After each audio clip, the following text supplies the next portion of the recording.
ஹே ஸ்டீஸ், இந்த வீடியோவில் நம்ம ஒன் பீஸில் ரீசெண்டாக வந்து அனிமே எபிசோட் 1118 வந்து என்னாச்சுன்னு தான் பார்க்க போகிறோம். இந்த எபிசோடில் வந்து நான் எக்ஸ்பெக்ட் பண்ண ஒரு சில விஷயமும் நடந்துச்சு, அதே மாதிரி நான் எக்ஸ்பெக்ட் பண்ணாத ஒரு விஷயமும் நடந்துச்சு. ஆனால் ரெண்டுமே நல்லா தான் இருந்துச்சு. சரி, நீங்கள் இந்த எபிசோட் பார்த்துட்டிங்களா? இந்த எபிசோட் பற்றின தாட்ஸை வந்து வீடியோவோட எண்ணில் வந்து கமெண்ட்டில் சொல்லுங்கள். சரி, வீடியோக்குள்ளே போயிடலாமா?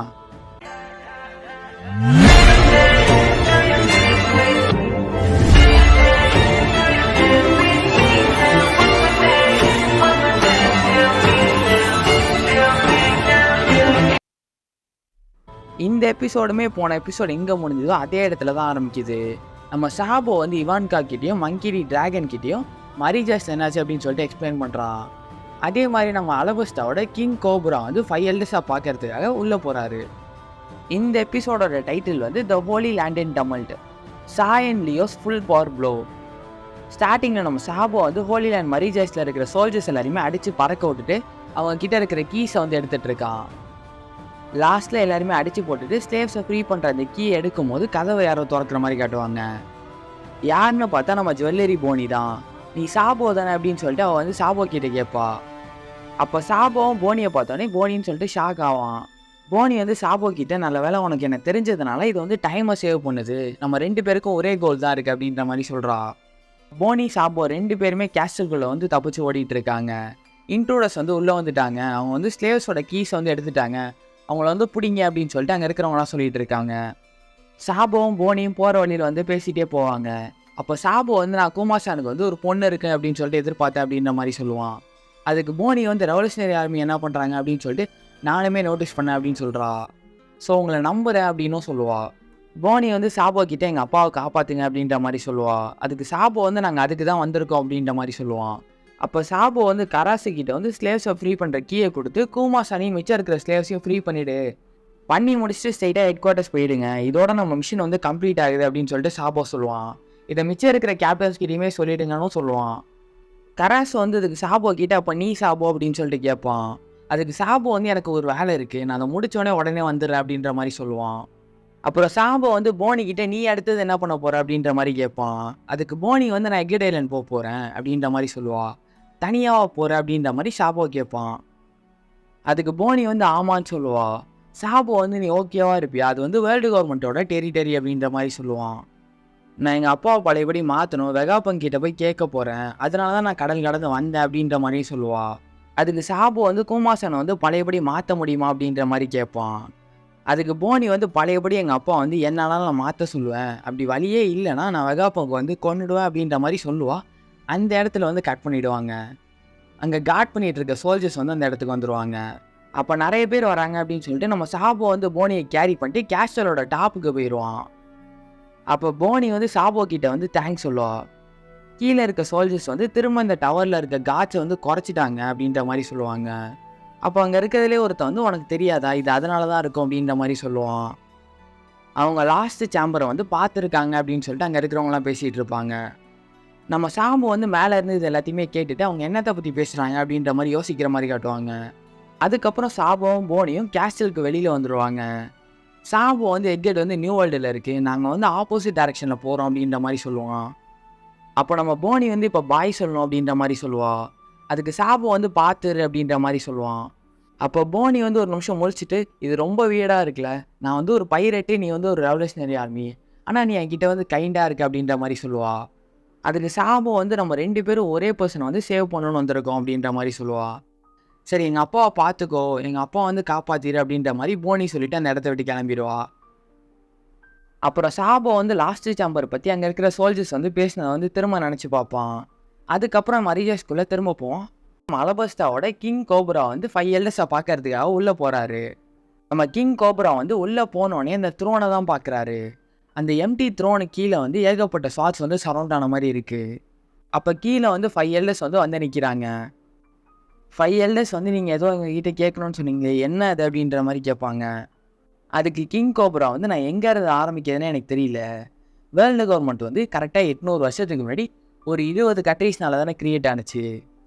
இந்த வேர்ல்டோட க்ரியேட்டர் வந்து ரீலோகேட் பண்ணிட்டு மரிஜாஸ்க்கு வந்ததுனால அவங்க காலப்போக்கில் தானே செலஸ்டியல் ட்ராகன்ஸாக மாறினாங்க. அதே மாதிரி 800 வருஷமாக இந்த உலகத்தை வந்து ரூல் பண்ணிகிட்டு இருக்காங்க. இதுக்குள்ளே இந்த 20 மோனார்க்கான கண்ட்ரீஸுமே ஈக்குவலாக தானே ட்ரீட் பண்ணப்படுது. டிக்டேட்டர்ஷிப் இல்லாமல் இந்த ஒட்டுமொத்த உலகத்தையுமே ஒரு ஆள் ரோல் பண்ணாமல் ஒரு எம்டி த்ரோனை ப்ளேஸ் பண்ணி எல்லாருமே ஈக்குவலுன்ற மாதிரி தானே வச்சுருக்கீங்க. ஆனால் அந்த ராயல் ஃபேமிலிஸில் இருக்கிறவங்க வந்து இறந்ததுனால அவங்க பிளேஸை வந்து ஃபுல்ஃபில் பண்ணுறதுக்கு புது மோனார் கண்ட்ரிஸை வந்து செலக்ட் பண்ணிங்க தானே. ஆனால் அலபஸ்டா வந்து அப்படி இல்லை. நெஃபிடரி ஃபேமிலியை சேர்ந்த குயின் நெல்லியோட பேர் வந்து அந்த ஃபஸ்ட்டு 20 கண்ட்ரீஸில் இருக்குது. ஆனால் அவங்க செலஸ்டியல் ட்ராகனும் ஆகலை, அலபஸ்டாவுக்கு வந்து திரும்ப வந்துட்டாங்க. அதனால் நெஃபிடரி ஃபேமிலியை வந்து இன்னுமே அந்த கண்ட்ரியில் இருக்குது அப்படின்னு சொல்லிட்டு கிங் கோபரா சொல்கிறாரு. அந்த எக்ஸாக்ட் ரீசனால தான் எம்டி த்ரோனை சுற்றி 19 ஸ்வாட்ச் மட்டும் இருக்குன்றாரு. அப்போ 5 எல்டர்ஸில் மார்ஸ் வந்து ஆமாம் அதுக்கு என்ன அப்படின்ற மாதிரி கேட்குறாரு. நான் என் கண்ட்ரியில் இருக்க எல்லா பழைய புக்ஸுமே படிச்சுட்டு தான் இருக்கேன். ஆனால் அதில் சொல்லப்பட்ட ஹிஸ்ட்ரி லிட்ரேச்சர் எல்லாமே வாய்டு செஞ்சுரிக்கு அப்புறம் தான் இருக்குது. ஆனால் அதில் நோட் பண்ண வேண்டிய விஷயம் என்னென்னா குயின் லில்லியோட பேர் வந்து அங்கே எங்கேயுமே இல்லை அப்படின்றாரு. குயின் லில்லி வந்து திரும்ப அலபஸ்டா கிங்டம்க்கு வரவே இல்லை. குயின் லில்லிக்கு அப்புறம் அவங்களோட யங்கர் பிரதர் தான் கண்ட்ரியை வந்து ரூல் பண்ணார். ஸோ இதை பற்றி உங்களுக்கு என்ன தெரியும், தெரிஞ்சதை வந்து சொல்லுங்கள் அப்படின்ற மாதிரி கிங் கோப்ரா வந்து 5 எல்டர்ஸ் கிட்ட கேட்குறாரு. 5 எல்டர்ஸுமே கிங் கோப்ரா வந்து ட்ராஜிக்காக முறைச்ச மாதிரி ஒரு லுக்கு விட்டுட்டு இதை தான் நீங்கள் கேட்க வந்தீங்களா, அது வந்து 800 வருஷத்துக்கு முன்னாடியே நடந்தது அப்படின்றாங்க. இதை வந்து நம்ம ஈமோ வந்து ஃப்ளவர் பிளாஸம் மாதிரி இருக்கிற பிளேஸில் இருந்துட்டு டிரான்ஸ்போர்டேஷனில் வச்சு கேட்டுட்டு இருக்கா. அதுக்கு 5 எல்டர்ஸில் இருக்கிறவங்க வந்து ஆமாம் அது உண்மை தான், நெஃபிடரி ஃபேமிலியில் இருக்கவங்க மட்டும் இங்கே லீவ் பண்ணல அப்படின்ற மாதிரி சொல்கிறாங்க. அது நடந்து ரொம்ப காலம் ஆனதுனால அவங்களுக்கு என்ன ஆச்சு அப்படின்னு சொல்லிட்டு தெரிஞ்சுக்க முடியல அப்படின்ற மாதிரி சொல்கிறாங்க. அப்போ கிங் கோப்ரா வந்து டீனா என்ன அப்படின்ற மாதிரி கேட்பாரு. அதுக்கு நஸ்டிரோ வந்து நீங்கள் ஏன் அதை கேட்குறீங்க அப்படின்ற மாதிரி சொல்லுவார். அதுக்கு கிங் கோப்ரா வந்து 800 வருஷத்துக்கு முன்னாடி குயின் லில்லி விட்டுட்டு போன ஒரு லெட்டர் வந்து எங்ககிட்ட இருக்குது. அது வந்து எங்கள் ராயல் ஃபேமிலியோட ஜென்ரேஷனாக பாஸ் ஆகிட்டு தான் இருக்குது அப்படின்ற மாதிரி சொல்கிறாரு. திடீர்னு பார்த்தா ஈம் வந்து அந்த ஃப்ளவர் பிளாஸம் மாதிரி இருக்கிற பிளேஸில் வந்து இருக்க மாட்டா. அப்படியே பேங்கியா கேசலுக்கு வெளியில் பார்த்தா கூமா வச்சு சிரோஷியை வந்து சார்லஸ் வந்து பிடிச்சிருவான். சிரோஷி வந்து யாராச்சும் என்னை காப்பாற்றுங்க அப்படின்ற மாதிரி அழுதுட்டு இருப்பா ஒரு மாதிரி. அப்போ செலஸ்டியல் ட்ராகனில் இருக்க சார்லஸ் வந்து ஒரு மாதிரி பீத்திக்கிட்டு தெரியும். நான் வந்து ஒரு மெர்மைடை பிடிச்சிட்டேன், ஐயா ஜாலி அப்படின்ற மாதிரி சொல்லி தெரியும். சிரோஷி வந்து என்னோடது அப்படின்னு சொல்லிட்டு சிரோஷி வந்து அவனை தூக்கிட்டு நிற்கிற மாதிரிலாம் நினச்சி பார்த்துட்டு இருக்கான். நீ மட்டும் எனக்கு ஒபே பண்ணலன்னா நான் வந்து உனக்கு நரகத்தை காட்டுவேன் அப்படின்றான். அதுக்கு சிரோஷி வந்து மூஞ்சில் அடித்த மாதிரி முடியாதுன்றவா. அங்கே சுற்றி நிறைய பேர் வந்து இதை பார்த்துட்டு இருப்பாங்க.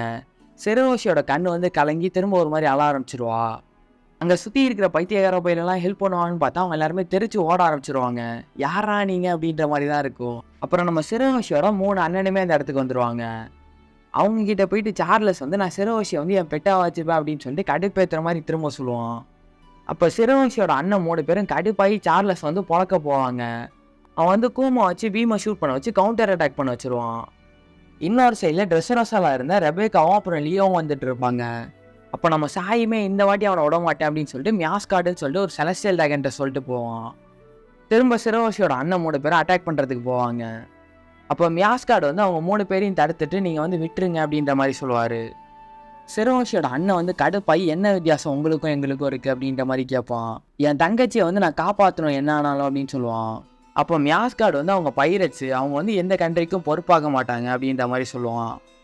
இந்த இடத்துல பைரட்ஸ்ன்னு சொல்கிறது வந்து சாயும் லியோவையும் டினோட் பண்ணுது. அப்போ சார்லஸ் வந்து கடுப்பாய் இருக்கிறவங்க எல்லாருமே கொண்டுடு அப்படின்ற மாதிரி கூமா கிட்ட வந்து ஆர்டர் கொடுப்பான். கூமா வந்து பீமை ஷூட் பண்ண வருவான். அப்போ கரெக்டாக சாயி லியோவும் வந்து சார்லஸோட மூஞ்சிலே ஒன்று விடுவாங்க. அடித்து அடியில் பூமிக்குள்ளே போயிடுவான் அவன். அங்கே சுற்றி இருக்கிறவங்களாம் இது கொலை செலஸ்டியல் ட்ராகன்ஸ் வந்து கொண்டுட்டாங்க அப்படின்னு சொல்லிட்டு கத்திக்கிட்டு இருப்பாங்க. இப்போ நம்ம கூமா வந்து பீமை வச்சு ஷூட் பண்ண வருவான். திடீர்னு கிரவுண்டுக்குள்ளேருந்து மார்லி வந்து கூமா வந்து பிடிச்சிருவான். மார்லி எழுதிட்டு இதுக்கப்புறம் நீங்கள் பண்ண வேணாம் கூமாசன் இதெல்லாம் அப்படின்ற மாதிரி சொல்லுவான். அப்போ கராசுவோட காக்காவும் கீ எடுத்துகிட்டு ஏரில் பறந்து வரும். மார்லி உடனே கூமாசானோட சேர்த்து பூமிக்குள்ளே போயிடுவான். இந்த சைடு பார்த்தா கிங் கோப்ரா வந்து நான் இன்னொரு வாட்டி கேட்குறேன் டீனா என்ன அர்த்தம் அப்படின்ற மாதிரி கேட்பாரு. அதுக்கு அவங்க வந்து நாங்கள் எதுவும் சொல்கிறதுக்கு இல்லை, நீங்கள் வந்து கிளம்புங்க அப்படின்ற மாதிரி சொல்லுவாங்க. அப்போ திடீர்னு ஈமோ வந்து ஸ்டாஸில் ஏறி மேலே போகிற மாதிரி காட்டுவாங்க. 5 எல்டர்ஸ் வந்து ஷாக் ஆகிட்டு ஈமோசாமா நீங்கள் என்ன பண்ணுறீங்க, கிங் கோப்ரா வந்து இங்கே தான் இருக்காரு அப்படின்னு சொல்லுவாங்க. கிங் கோப்ரா அதை கேட்டுட்டு ஈமோனா சொன்னாங்க அவங்க அப்படின்ற மாதிரி யோசிப்பார். லாஸ்ட்டில் அந்த 19 ஸ்வாடையும் கிராஸ் பண்ணி போய் அந்த எம்டி த்ரோனில் வந்து ஈமோ உட்காருவா இல்லாட்டி உட்காருவான்னு கூட சொல்லலாம். ஈமோ வந்து அந்த எம்டி த்ரோனில் உட்காரதை பார்த்துட்டு நம்ம கிங் கோப்ரா வந்து ஷாக் ஆவார். நம்ம ரொம்ப நாளாக எதிர்பார்த்த ஈமோட வாய்ஸ் ரிவீல். அந்த எம்டி த்ரோனில் உட்காந்துட்டு ஈமோ வந்து லில்லின்ற ஒரு வார்த்தையை மட்டும்தான் சொல்கிற மாதிரி காட்டியிருப்பாங்க. ஈமோட வாய்ஸ் வந்து மேக்ஸிமம் ஒரு மேல் வாய்ஸ் மாதிரி தான் இருந்துச்சு, ஆனால் ட்விஸ்ட் பண்ணுற மாதிரி தான் இருந்துச்சு. ஷோராக அது ஃபீமேல் வாய்ஸாக இல்லாட்டி மேல் வாய்ஸா அப்படின்னு சொல்ல முடியாத மாதிரி தான் இருந்துச்சு. சரி, ஈமுக்கு வந்து யார் வாய்ஸ் கொடுத்தா அப்படின்னு சொல்லிட்டு பார்த்தா, ஈமுக்கு வாய்ஸ் கொடுத்தவர் வந்து ஒரு மேல் வாய்ஸ் ஆக்டர் தான். அவரோட பேர் வந்து டக்கிஹிட்டோ கியோசோ. ஜெண்டர் ஸ்பெசிஃபைடே இல்லாத மாதிரி தான் ஈமோட வாய்ஸ் வந்து இந்த எபிசோடில் இருந்துச்சு. இதை பற்றி என்னோட ஒப்பீனியன் என்னென்னு பார்த்தீங்கன்னா, ஈமோட வாய்ஸ் வந்து போத் மேல் அப்புறம் ஃபீமேலுமே இருக்கலான்றது தான். இதை பற்றி ஒரு கிளாரிட்டி வேணும்னா நம்ம சேனல்லே ஈமோ பற்றி ஒரு டெடிக்கேட்டடான வீடியோ போட்டிருக்கேன், ஈமோனா யார் அப்படின்னு சொல்லிட்டு. அந்த வீடியோ வந்து செக் அவுட் பண்ணி பாருங்கள். அந்த வீடியோவோட லிங்க்கை வந்து நான் டிஸ்கிரிப்ஷனில் தரேன். லாஸ்ட்டில் ஈமோ வர்றப்போ இருக்கிற அந்த பேக்ரவுண்ட் மியூசிக்கு அப்புறம் க்ளோஸ்அப் ஷாட்ஸு இது ரெண்டுமே நல்லா இருந்துச்சு. நீங்கள் வந்து ஈமோட வாய்ஸ் பற்றி என்ன நினைக்கிறீங்க? மோஸ்ட்லி அடுத்த எபிசோடில் வந்து ஈமோக்கும் கிங் கோப்ராவுக்கும் ஒரு ப்ராப்பரான கான்வர்சேஷன் வந்து வரலாம். அந்த எபிசோடில் வந்து ஈமோட வாய்ஸ் வந்து இவ்வளோ மிஸ்டரியாக இல்லாமல் கொஞ்சமாச்சும் டீகோட் பண்ணுற மாதிரி இல்லாட்டி அனலைஸ் பண்ணுற மாதிரி இருக்கலாம்னு நினைக்கிறேன். சரி, அடுத்தது ஒன் பீஸ் எபிசோட் 1019 பார்க்கலாம். Signing off Faisal Tamil.